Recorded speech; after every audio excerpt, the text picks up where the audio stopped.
കാണുക ക്രൂശിൻ പാതയിൽ പാതയിൽ പാതയിൽ പാതയിൽ കൂരമാ മരക്കുരിശേന്തി പോകുമാ ദേവകുമാരൻ.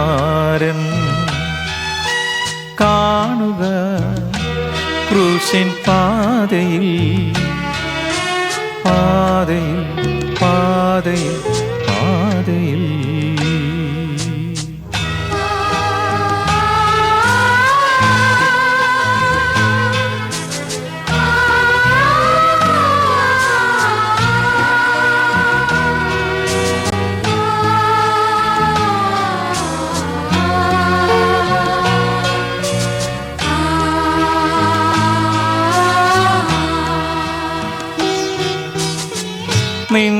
നിന്ദാഹമൊക്കെയും തീർക്കാൻ നിനക്കാൻ രക്ഷയിൻ ജലവും ഞാനേകി.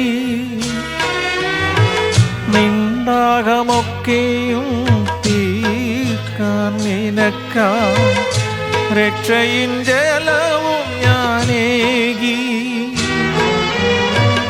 അതിൻ ഫലമായി നീ ഓരമ കൈപ്പുനീർ മാത്രം. അതിൻ ഫലമായി നീ നൽകിയെനിക്കായി ഓരമ കൈപ്പുനീർ മാത്രം. എൻ പ്രിയജനമേ എൻ പ്രിയജനമേ എന്തു ഞാൻ തിന്മകളേകി. എൻ പ്രിയജനമേ എൻ പ്രിയജനമേ എന്തു ഞാൻ തിന്മകളേകി. ഈ പാനപാത്രം ഞാൻ കുടിപ്പാനായി എൻ പ്രിയതാതാ നിൻ ഹിതമോ. കാണുക ക്രൂശിൻ പാതയിൽ പാതയിൽ പാതയിൽ പാതയിൽ. ഹല്ലേലൂയ. സ്തോത്രം സ്തോത്രം സ്തോത്രം. ദൈവത്തിൻ്റെ അതിപരിനാമം മഹത്വപ്പെടുമാറാകട്ടെ. അനുദിന വചനം. V praise Christ crucified. ഞങ്ങളോ ക്രൂശിക്കപ്പെട്ട ക്രിസ്തുവിനെ പ്രസംഗിക്കുന്നു.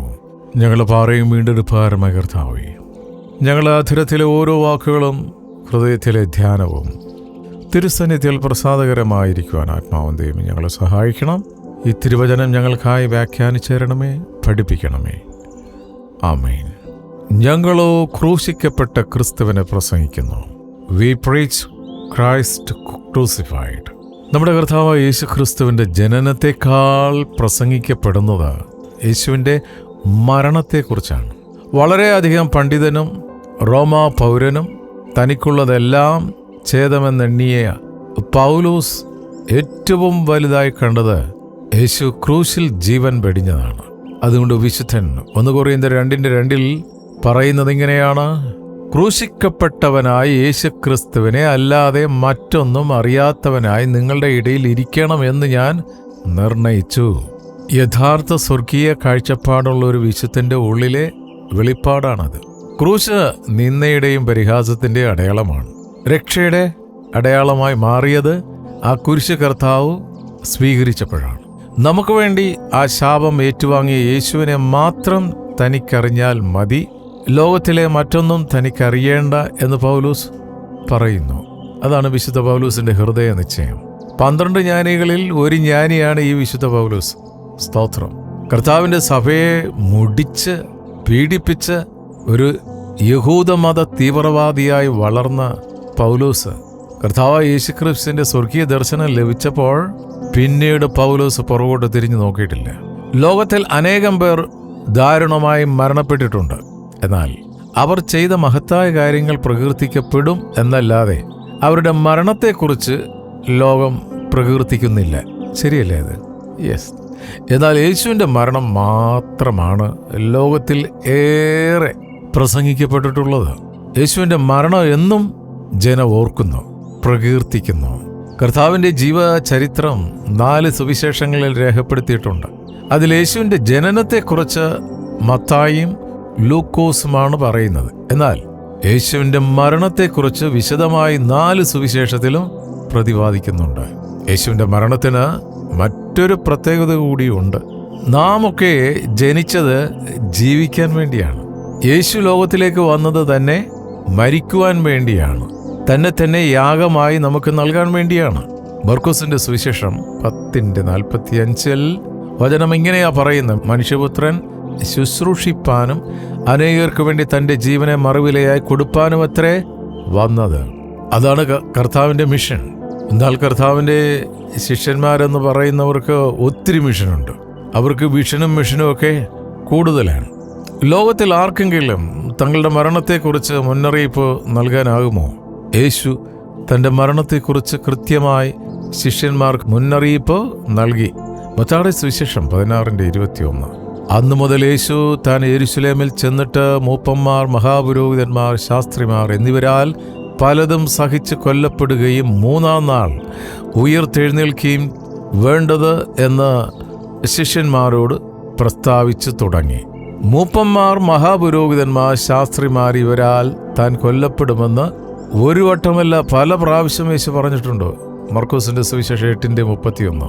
മനുഷ്യപുത്രൻ പലതും സഹിക്കുകയും മൂപ്പന്മാർ, മഹാപുരോഹിതന്മാരും ശാസ്ത്രിമാരും അവനെ തള്ളിക്കളഞ്ഞ് കൊല്ലുകയും 3-ാം നാൾ കഴിഞ്ഞിട്ട് അവന് ഉയർത്തെഴുന്നേൽക്കുകയും വേണം എന്ന് അവരെ ഉപദേശിച്ചു തുടങ്ങി.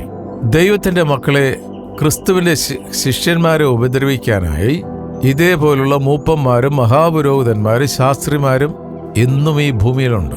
കർത്താവിൻ്റെ മക്കൾക്ക് ഏറ്റവും കൂടുതൽ ഉപദ്രവമേൽക്കുന്നത് പുറത്തുനിന്നല്ല, അകത്തുനിന്ന്. വേദപുസ്തകത്തിൽ എവിടെയൊക്കെയാണോ താൻ കൊല്ലപ്പെടുക എന്ന് പറഞ്ഞിരിക്കുന്നത് അവിടെയെല്ലാം താൻ ഉയർത്തെഴുന്നേൽക്കുമെന്ന് പറഞ്ഞിട്ടുണ്ട്. എത്ര നാൾ കഴിഞ്ഞാണ് ഉയർക്കപ്പെടുക എന്നും കൃത്യമായി പറഞ്ഞു. 3-ാം നാൾ. എങ്ങനെ ലോകത്തിൽ ആരെങ്കിലും പറഞ്ഞു മരിച്ചിട്ടുണ്ടോ? ലോകത്തിലെ മനുഷ്യരെ പോലെ അല്ല യേശുവിൻ്റെ ജനനം. യേശു ജനിച്ചു എന്നല്ല, യേശു ലോകത്തിലേക്ക് വന്നു എന്നതാണ് രേഖപ്പെടുത്തിയിട്ടുള്ളത്. യോഹന്നാൻ 1:9. ഏതു മനുഷ്യനെയും പ്രകാശിപ്പിക്കുന്ന സത്യവെളിച്ചം ലോകത്തിലേക്ക് വന്നുകൊണ്ടിരുന്നു. എന്നും കർത്താവായ യേശുക്രിസ്തുവിനെ സ്വന്തം രക്ഷിതായി സ്വീകരിക്കുന്നവരുടെ അവസ്ഥ ഇതാണ്. നാം കത്തിജ്വലിക്കുന്ന ജ്യോതിസുകളെ പോലെ വിളങ്ങും. യേശു ലോകത്തിൽ ഉണ്ടായിരുന്നവനാണ്.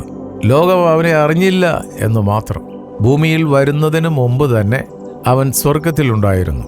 സ്വർഗത്തിൽ നിന്നും ഇറങ്ങി വന്ന ജീവന്റെ അപ്പമാണ് യേശു. അവൻ നിത്യനായ ദൈവമാണ്. നാം എന്തുകൊണ്ട് കുരിശുമരണം പ്രസംഗിക്കണം? യേശു നമ്മുടെ പാപത്തിന് യാഗമായത് കൊണ്ടാണ്.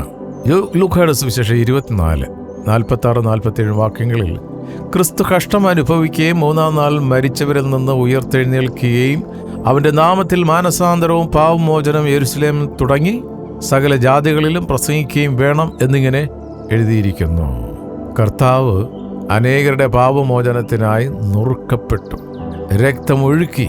കുരിശിൽ പുത്രൻ മാനവരാശിയുടെ പാപം ഏറ്റുവാങ്ങിയ രംഗം ഒരു മനുഷ്യനും നഗ്നനേത്രത്താൽ കാണുവാൻ കഴിയുകയില്ലായിരുന്നു. അതിനാൽ നട്ടുച്ച സമയം 12 മണി മുതൽ 3 മണി വരെ പിതാവായ ദൈവം സൂര്യന്റെ വെളിച്ചത്തെ മറച്ചു. 3 മണിക്കൂർ കൂരിരുട്ട്. ഒരു ശബ്ദം മാത്രം ആ കൂരിരുട്ടിൽ മുഴങ്ങിക്കേട്ട്. മത്തായി 27:46. ഏലി ഏലി ലമ്മ സബക്താനി എന്നുറക്കെ നിലവിളിച്ചു, എൻ്റെ ദൈവമേ, എൻ്റെ ദൈവമേ, നീ എന്നെ കൈവിട്ടത് എന്ത് എന്നാണ് അതിൻ്റെ അർത്ഥം.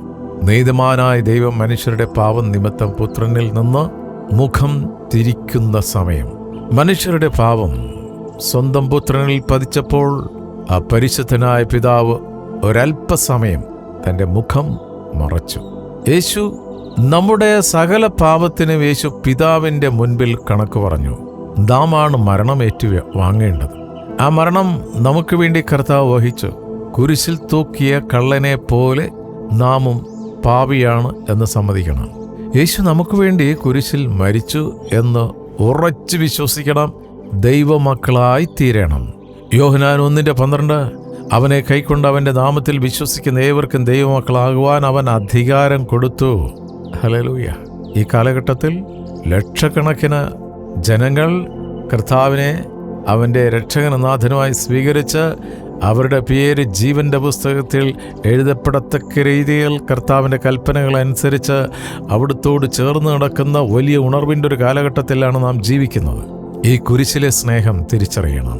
ഈ കുരിശിലെ മരണം, മഹാത്യാഗം, മഹാസ്നേഹം എല്ലായിടത്തും പ്രകീർത്തിക്കപ്പെടണം, പ്രകീർത്തിക്കണം. ഈ ചിന്തകളാൽ നമുക്ക് പ്രാർത്ഥിക്കാം. സ്നേഹവാനായ പിതാവേ, അവിടുത്തെ പുത്രൻ മുഖാന്തരം ഞങ്ങൾക്ക് നൽകിയ നിത്യജീവനായി സ്തോത്രം ചെയ്യുന്നു. ക്രൂശിക്കപ്പെട്ട ക്രിസ്തുവിനെ പ്രഘോഷിക്കുവാൻ അവിടുത്തെ സ്വർഗീയ അഭിഷേകത്താൽ ഞങ്ങൾ ഓരോരുത്തരെയും നിറയ്ക്കണം. ലജ്ജ കൂടാതെ രക്ഷ യേശു ക്രിസ്തുവിൽ മാത്രമാണെന്ന് ഉറക്കെ പ്രഖ്യാപിക്കുവാൻ അവിടുത്തെ ജീവിക്കുന്ന സാക്ഷികളായി ഞങ്ങൾക്ക് മുന്നോട്ടോടുവാൻ സ്വർഗം ഞങ്ങളെ സഹായിക്കുന്നതിനായി സ്തോത്രം. തിരുവചനം ശ്രവിച്ച ഓരോ മക്കളെയും അനുഗ്രഹിച്ച് പ്രാർത്ഥിക്കുന്നു. ഞങ്ങൾക്ക് തന്നിരിക്കുന്ന തലമുറകളെ സമർപ്പിക്കുന്നു. മക്കൾ യൗവനത്തിൽ തന്നെ സൃഷ്ടാവിനെ അറിഞ്ഞ് ഹല്ലേലൂയ വിശുദ്ധ പൗലോസിനെ പോലെ അഭിഷിക്തരായി ക്രിസ്തുവിനെ പ്രഘോഷിക്കുന്നവരായി ജീവിക്കാൻ അവരെ സഹായിക്കണം. വാർദ്ധക്യത്തിലായിരിക്കുന്ന മാതാപിതാക്കളെ കുറിച്ച് പ്രാർത്ഥിക്കുന്നു. അവിടുത്തെ അടിപ്പിണരുകളാൽ പൂർണ്ണ സൗഖ്യം അവർക്ക് കൊടുത്തിരിക്കുക. സ്തോത്രം. രോഗികളായിട്ടുള്ള മക്കൾക്ക് വേണ്ടി പ്രാർത്ഥിക്കുന്നു. അവിടുന്ന് സൗഖ്യദായകനാണല്ലോ. അവിടുത്തെ അടിപ്പിണരുകളാൽ പൂർണ്ണ സൗഖ്യം ഓരോ മക്കൾക്കും കൊടുത്തിരിക്കുക. സ്തോത്രം ചെയ്യുന്നു. ഞങ്ങൾക്ക് തന്ന എല്ലാ ഭൗതിക നന്മകൾക്കായി സ്തോത്രം. ആത്മീയ കൃപാവരങ്ങൾക്കായി നന്ദി പറയുന്നു. ഇന്നത്തെ ഞങ്ങളുടെ എല്ലാ ശുശ്രൂഷകളെയും അവിടുന്ന് അനുഗ്രഹിച്ചിരിക്കുക. സ്തോത്രം ചെയ്യുന്നു. ഞങ്ങളുടെ മാതൃരാജ്യമായ ഇന്ത്യ അനുഗ്രഹിക്കണമേ. ലോകസമാധാനത്തിന് വേണ്ടി പ്രാർത്ഥിക്കുന്നു. എല്ലാ രാഷ്ട്രങ്ങൾക്കും വേണ്ടി പ്രാർത്ഥിക്കുന്നു. സത്യസുവിശേഷത്തിന് വേണ്ടി നിലനിൽക്കുന്ന വിശുദ്ധരെ ഓർത്ത് പ്രാർത്ഥിക്കുന്നു. ലോകത്തിൻ്റെ നാനാഭാഗത്തും പീഡിപ്പിക്കപ്പെടുന്ന ദൈവമക്കളെ ഓർത്ത് പ്രാർത്ഥിക്കുന്നു. ഒരിക്കൽ കൂടി കർത്താവേ, ഈ ദിവസത്തിനായി നന്ദി പറയുന്നു. ഞങ്ങളുടെ വിളിയും തിരഞ്ഞെടുപ്പ് ഉറപ്പാക്കിയും മുന്നിൽ വെച്ചിരിക്കുന്ന ഓട്ടം തേക്കുവാൻ ഞങ്ങളെ ഓരോരുത്തരെയും സഹായിക്കണം. പ്രാർത്ഥനയെ യാചന കേട്ടിരിക്കാൻ നന്ദി. യേശുവിൻ നാമത്തിൽ തന്നെ. ആമേൻ, ആമേൻ, ആമേൻ.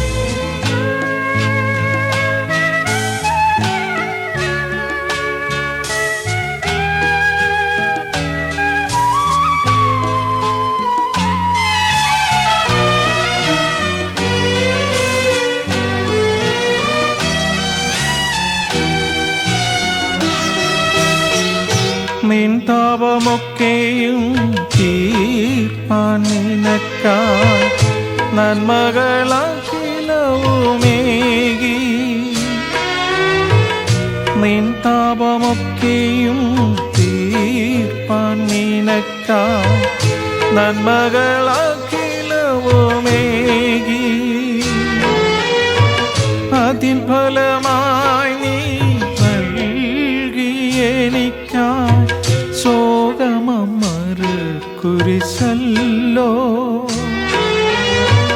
അതിൻ ഫലമായി നീ നൽകിയെനിക്കായി ശോകമമറ് കുരിശല്ലോ. എൻ പ്രിയതാതാ, എൻ പ്രിയതാതാ, എന്നെ നീ കൈവെടിഞ്ഞോ. എൻ പ്രിയതാതാ, എൻ പ്രിയതാതാ, എന്നെ നീ കൈവെടിഞ്ഞോ. ഈ പാനപാത്രം ഞാൻ കുടിപ്പാനാ, എൻ പ്രിയതാതാ നിൻഹിതമോ. കാണുക ക്രൂശിൻ പാതയിൽ, പാതയിൽ, പാതയിൽ